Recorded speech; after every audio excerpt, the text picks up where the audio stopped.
Kemarin kan ada sudah ini ya, kalian sudah masuk ke stuck ya.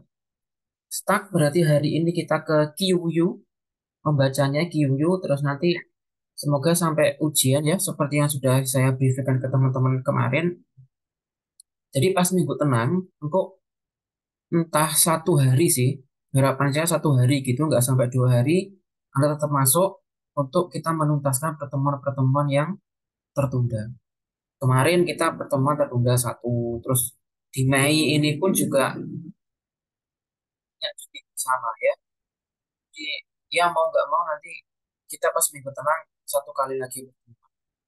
Sehingga pas UAS nanti saya harapkan materinya sudah tersampaikan semuanya ke Anda dengan baik gitu ya. Sehingga nanti pas kamu mengerjakan itu udah ada materi sing missing. Tapi itu ya teman-teman ya, untuk UAS nanti sama sih. Yang diujikan ke Anda itu kan teori ya. Jadi kamu mengerjakan soal ABCD itu. Jadi bukan ujian praktek, tetapi nilai praktekmu karena mata kuliahmu ini kan mata kuliah berbasis praktek atau mata kuliah project.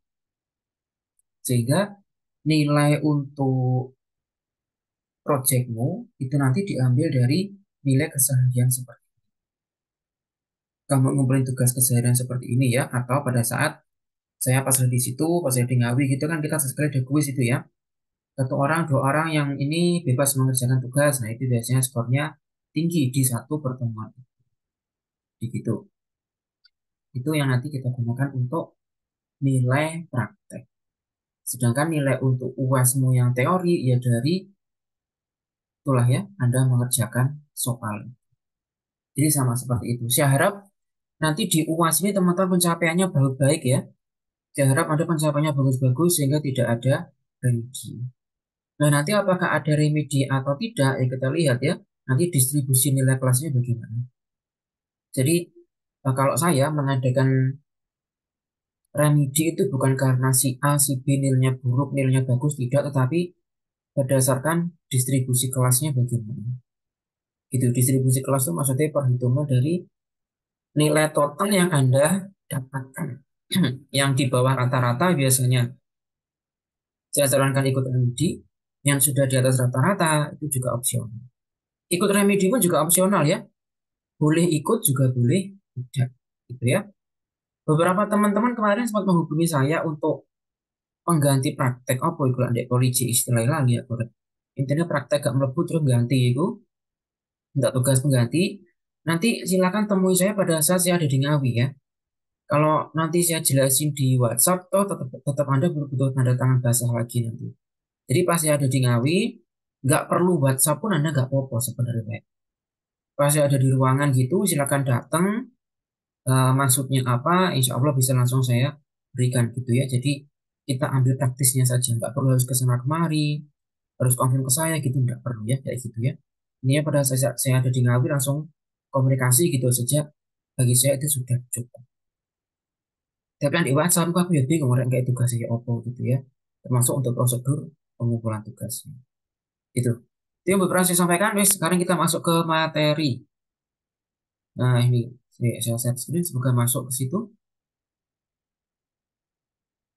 Materi tentang QU ya, tulisannya ini iki WW ini iki mocone QU. Nah, ini membacanya QU. QU ini bahasa Inggris saya British.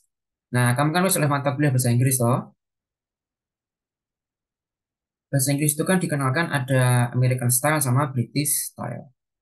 Kalau kata QU ini diambil dari British style yang artinya adalah antrian. Antrian itu dalam British style kita menyebutnya QU. Kalau American style antrian kita sebagai line biasa. Tapi di sini tipe datanya adalah QU. Ya wis, namanya QU itu ya antrian. Sama seperti antrian yang kamu lihat sehari-hari itu. Paling gampang itu melihat antrian di pom bensin itu. Ya itulah QU. Jadi sama stuck kemarin ya. Kemarin stuck itu kan ilustrasi kita, lu ngasih pasir ke ember, yang diambil pertama ya mesti yang pasirnya ada di bagian atas embernya. Makanya kalau di stuck kemarin itu berlaku last in, first out. Itu start. Lah saiki QU. QU itu berarti berlakunya adalah first in, first out. First in, first out. FIFO. FIFO itu ya first in, first out. Di mana yang pertama datang, dia yang pertama keluar. Pertama datang, dia yang pertama mendapat antrian. Pertama datang, dia yang pertama mendapat layanan. Nah, itu logika FIFO. Jadi nanti misalkan kamu ditanya, apa perbedaan QU dengan stuck? Sama-sama antrian, toh? Stuck itu ya antrian, QU itu ya antrian. Perbedaan mendasarnya apa? Yaitu, kalau stuck, kita tak nengok kita ada ini. Ya, jika bingung awak.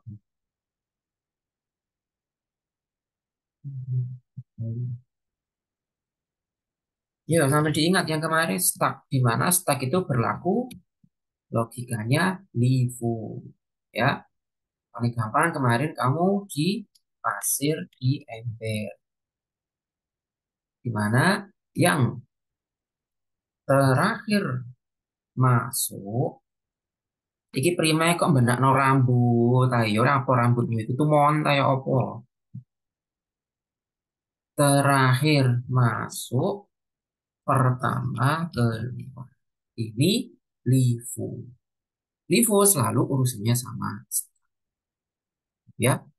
Nah, hari ini kita bahas QU.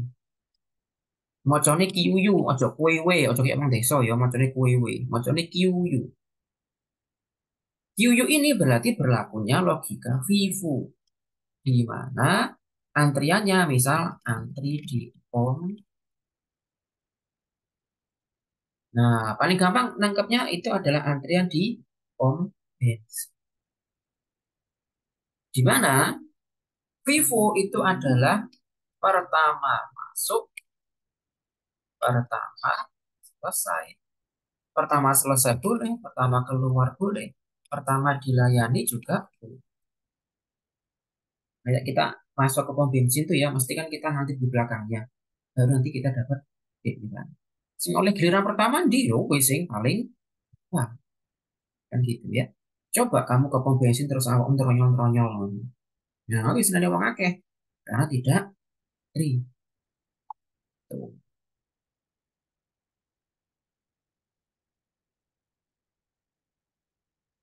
Ya, saya lagi nih ya, cara gampang untuk memahami apa itu stuck, apa itu QU. Dua-duanya antrian soalnya. Sama-sama antrian, tetapi beda sih. Saya kasih bocoran. Makanya kalau misal pertanyaan, ada pertanyaan, apa perbedaan mendasar antara stock dengan QU? Berkira, sitok LIFO, sitok VIVO. Nah itu perbedaan paling mendasar dari antrian stock atau QU. Mana yang lebih baik? Dua-duanya baik. Ya, jadi jangan mengasumsikan, oh stock itu lebih baik. Oh QU itu lebih baik karena lebih adil. Loh, nggak ngono. Studi kasusnya apa dulu? Lah misal kamu naruh pasir di ember, masa iya pakai logika Vivo? Nggak ngublek-ngublek sa ember, kesuwen. Embernya buat tumplek sih, ya kesuwen. Tapi kalau antri di pom bensin nggak bisa pakai logika pasir. Antri di pom bensin ya pakainya Vivo. Contoh lagi misal stok makanan. Nah, kayak mie instan itu. Misalkan kamu ke sebuah market, market ning Ngawi itu apa ya marketnya wong Ngawi? Indomaret. Ya, market wong Klitik itu, supermarket wong Klitik itu, Indomaret Alfamart. Di Ngawi itu apa sih? Oh, luwes. Nah, yang luwes itu kan mie wakeh. Mie instan itu wakeh. Nah, karena saking banyaknya mie instan di gudang, sehingga perlu adanya manajemen FIFO. Di mana stok mie yang masuk awal harus dikeluarkan awal juga. Agar gantian. Kan makanan ya, kayak mie itu kan juga ada tahapan kadaluarsanya. Gimana jadinya misalkan mie yang datangnya awal malah ditimbun. Mie yang datang akhir malah diberikan ke konsumen, lah malah rugi. Soalnya mie sing lawas mesti kena kadaluarsa alias expired. Nah, begitu makanya pakai logika itu ya, beberapa contoh di kehidupan nyata. Nanti Anda selalu berpikir, Vivo di kehidupan nyata itu kayak gimana? Livo di kehidupan nyata ini kayak gimana? Stok logika stuck, contoh-contohnya logika stuck, contoh-contohnya logika QU di kehidupan nyata tuh kayak gimana? Nanti silakan kamu explore lagi. Karena akan banyak sekali pertanyaan, kan soal UAS ya wis dadi rek, ya. Akan banyak sekali pertanyaan tentang hal-hal seperti ini. Apa perbedaan ini dengan ini? Apa beda ini dengan itu? Nah, biasanya gitu. Pertanyaan-pertanyaan untuk UAS. Ya, jadi silakan dipahami. Nggak harus dihafalin kok, tetapi dipahami. Itu. Kayak hafal aku mesti lali nih. Ya, silakan dipahami. Wes ya, hari ini logikanya yuyu, seperti ini antriannya. Sehingga kalau ini kita bentuk dalam struktur data QU, nah jadinya seperti ini. Semoga tidak tayang. Nih, ini gambar yang mengilustrasikan mana perbedaan antara stack dengan QU. Hari ini memang materinya QU, tapi harus dibarengi dengan stack. Karena kalau hanya materi QU saja, nanti kamu lupa dengan stack. Padahal stack dan QU itu mirip, sama-sama antrian, tetapi ada perbedaan yang mendasar. Jadi ini yang perlu Anda pahami. Ini ya stack ya, ilustrasinya kayak gini, kayak bata ditumpuk iki, foto. Nah, mesti bata yang pertama tuh mesti di paling bawah, kemudian bata yang terakhir mesti di paling atas. Tapi kalau kita mau nggak mengambil batu bata ini, maksudnya kita ambil adalah yang paling atas dulu. Nah, inilah logika stack. Kalau logika QU bedanya ini. Tuh, dimana yang pertama mesti yang keluar pertama juga. Ini ya, silakan dipahami dengan baik perbedaan stack dan QU. Sebenarnya kalau di omong secara struktur data, gitu ya, QU hanya adalah struktur data yang menggunakan prinsip FIFO. Dia udah kita bahas ya, di mana elemen pertama masuk, maka dia akan menjadi yang pertama di keluar. Struktur data QU kayak gimana nanti? Mungkin di semester-semester berikutnya Anda akan banyak menggunakan struktur data mana stack, mana QU. Sekarang kan prakteknya yang penting bisa running aja dulu kan Java-nya. Kamu belum menggunakan struktur data ini secara utuh. Tuh. Nah, operasi-operasi yang ada di QU, operasi ini maksudnya kayak kamu kemarin mungkin masih ingat tentang matrik gitu ya. Di mana operasi matrik itu ada itu perulangan. Di mana kamu merumuskan ordonya berapa. Ordonya 3 kali 3 berarti ya kita harus mengulang input sebanyak ordo. Terus belum nanti ada matrik yang matrik A ditambah matrik B. Nah itu namanya operasi. Di QU juga ada operasinya. Yaitu ini. NQU pertama saya kenalkan.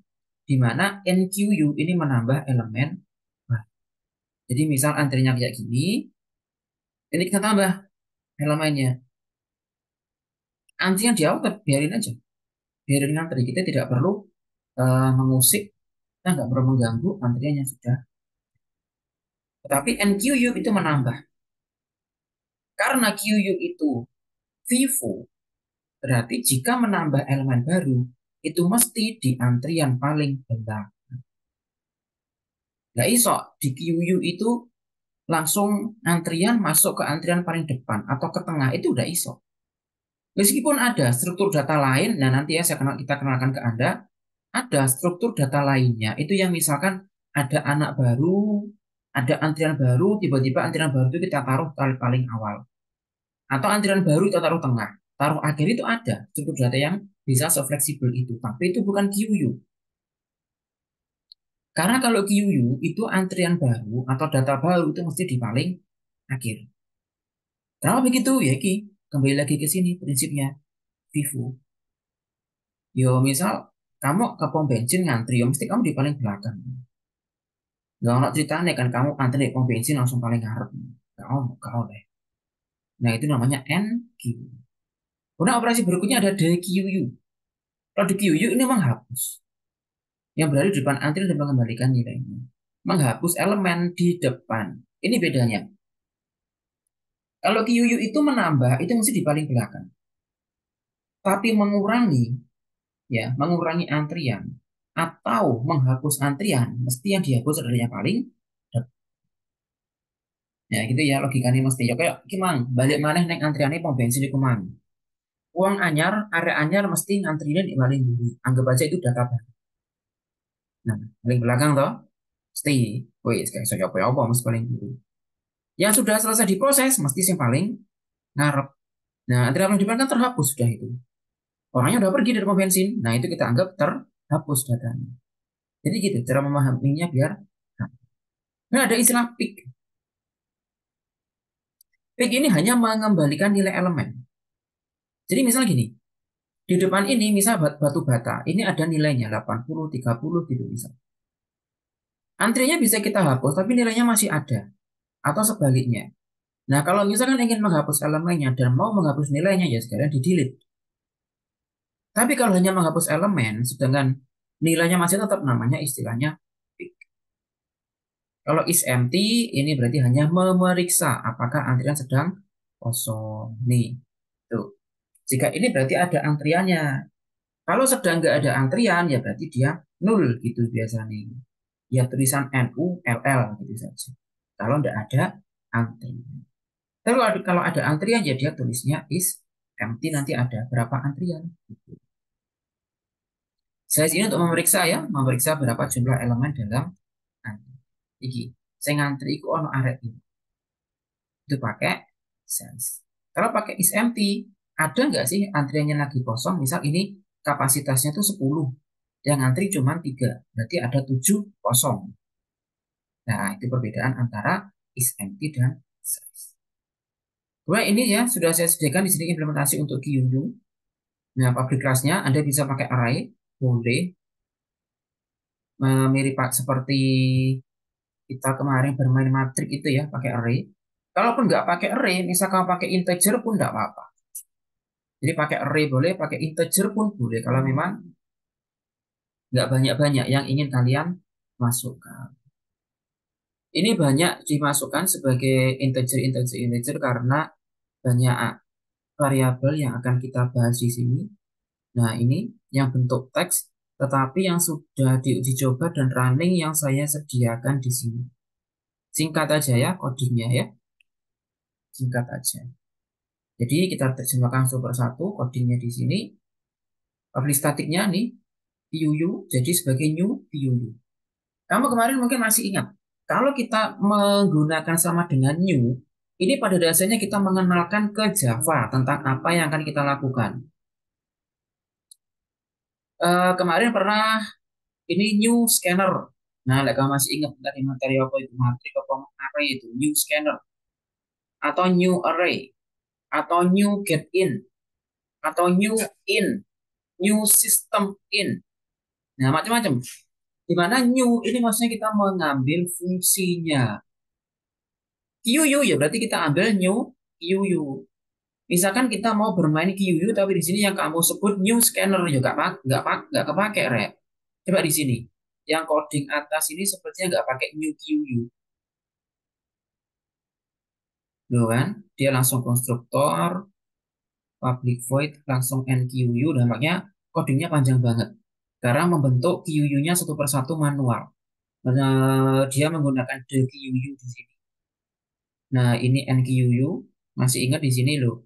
NQU itu menambah, the QU itu menghapus. Jadi dia bentuk manual satu persatu. Ini aplikasi nama ya yang kita berikan ya. Ini bebas kamu kasih nama apapun. Nah, ini bebas juga nama variabel masing-masing tuh. Nah, jadi dia membentuk satu persatu. Tapi kamu bandingkan dengan coding yang saya sediakan di bawah ini. Tuh.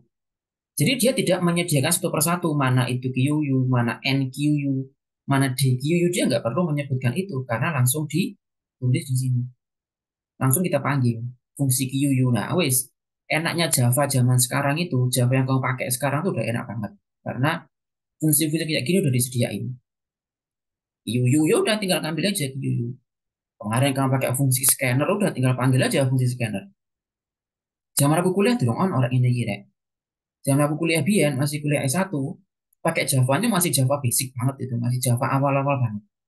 Jadi belum ada gini-gini. New QU belum ngomong. Mak gimana gimana kita harus membentuk satu persatu. Ini namanya package, ya. Lebih gampang lagi pakai Python. Ya, mungkin kamu sudah akrab ya dengan bahasa pemrograman Python. Sering-sering kamu dengar. Sekarang AI itu, Artificial Intelligence itu kebanyakan dibentuk dari bahasa Python. Soalnya Python itu codingnya singkat-singkat kayak gini, tinggal ngambil package-package-nya saja. Jadi tinggal memanggil package-package stock. Itulah kenapa orang-orang sekarang pakai Python, soalnya gampang banget. Gitu ya. Java sekarang pun yang kamu pakai itu sudah jauh lebih gampang. Lagi contoh nih. Package QU sudah disediakan, jadi kamu tidak perlu mendeklarasikan secara manual. Mana DQU-nya, mana NQU. Nah, di sini sengaja saya berikan dua macam coding buat kalian. Ini yang simple, yang gampang. Yang atas ini, nah satu persatu. Coba nanti kamu coba mana kamu yang paling nyaman itu pakai yang simple atau pakai yang berurutan seperti ini. Nggak bisa di judgment. Oh, pakai yang simple codingnya itu gampang. Ya udah. Bisa jadi dengan coding yang panjang, step by step ini kamu lebih mudah memahami, ya bisa saja. Ya, tiap orang punya pemahamannya masing-masing. Ini boolean is empty nih maksudnya jika ada nol itu apa? Gitu ya, makanya di sini ada is empty, ada is full. Ingat ya, tipikal data, struktur data boolean itu seperti apa? Boolean itu biasanya kalau nggak yes, no, satu, nol. Nah, gitu. Ini sudah di sini ada QU yang kita panggil. Kemudian langsung di sini QU dan NQ-nya 10, 20, 30 ini angka ya. Maksudnya angka itu nilai. Di atas ini tadi sudah saya perkenalkan Anda dengan nilai. Ini loh. Nah, ini mengembalikan nilai, memeriksa nilai. Nah, nilai itulah yang kalian deklarasikan di sini tadi. Bebas saja kalian isi ini, bro. DQ dan tampilkan elemen ya. Kalau kita menampilkan sesuatu boleh pakai sistem out. Ya, pakai Java itu ngono, sistem out itu selalu menampilkan sesuatu, teks, angka, hasil operasi, hasil fungsi. Selalu kita gunakan sistem out. Terserah Anda pakai print learn atau pakai print saja, it's okay. DQ item lah, DQ itemnya mana? Nah, nanti akan taruh di sini. Loh, ini kan ambil QU dot the QU ini. Diambil sama dia. Tampilan elemennya berada di depan. Ingat, front item. Front item ini teks loh ya. Ini teksnya saja. Kenapa kita mengenal ini sebagai teks? Karena tanda petik. Nah, di mana tanda petik itu kan mesti teks. Boleh kamu isi dengan apapun. Bedanya ini. Yang ini tadi, QU ini menampilkan semuanya. QU.QU. Dan di sini ada QU.pick. Pick itu apa?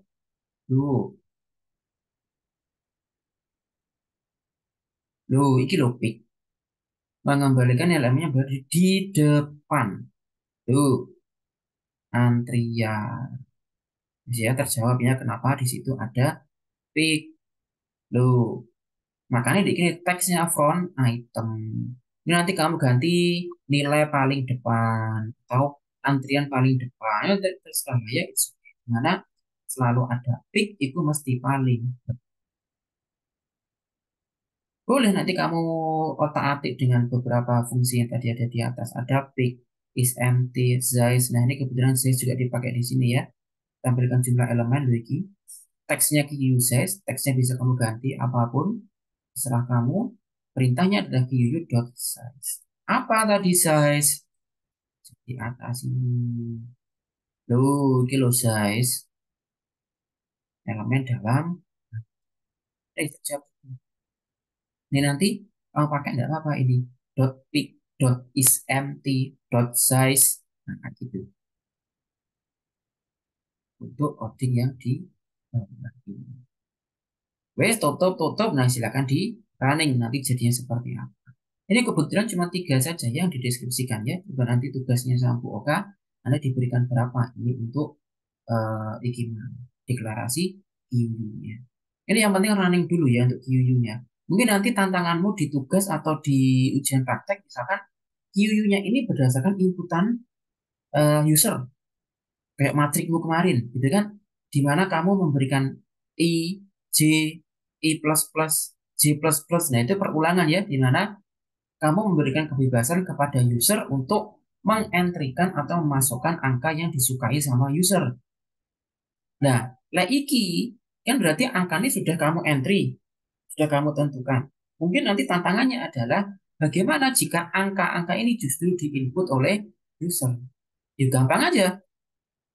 QU.NQU-nya ini kamu pakai sistem dot in. Kamu tentukan variabelnya apa, variabel A, variabel C, variabel D, sistem dot in. Misalkan println, masukkan angka pertama, dulu kan gampang ya. Memunculkan itu sistem dot out, memasukkan itu sistem dot in. Kalau anak pertambahan, pengurangan, intinya operasi A plus B, berarti kamu butuh new scanner. Gitu saja. Kenapa ini nggak ada new scanner ya? Emang nggak dipakai new scanner. Kita hanya menampilkan view, tidak menampilkan baris-baris fungsi. Plus min kurang bagi itu namanya fungsi ya, fungsi matematik atau fungsi aritmatik. Itu, weh silakan jika ada pertanyaan. Boleh open mic, boleh juga tulis di kolom chat. Ayo silakan.